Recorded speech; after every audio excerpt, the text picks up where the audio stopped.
సీత, ఏంటి అమ్మగారు? ఏదైనా కింద పడిపోయినప్పుడు కడుక్కొని తినడం నేర్చుకోవాలి, సరేనా? ఈసారి నుంచి అది జరగకూడదు. సరే అమ్మగారు. హనీ, మనం ఆడుకుందాం పద.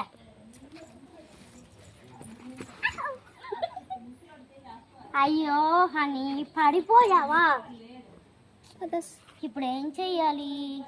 అమ్మగారు ఏదైనా కిందని పడిపోయినప్పుడు దాన్ని కడుక్కొని తినాలని చెప్పారు కదా, ఇప్పుడు ఏం చెయ్యాలి?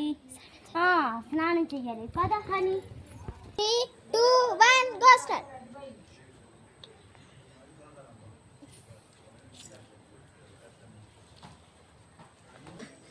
ఏం చేస్తున్నావు సీత?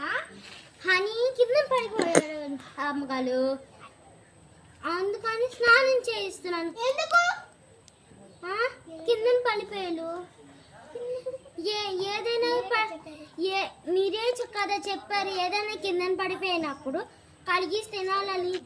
ఇప్పుడు హనీ పడిపోయాడు, అందుకే స్నానం చేస్తున్నాను.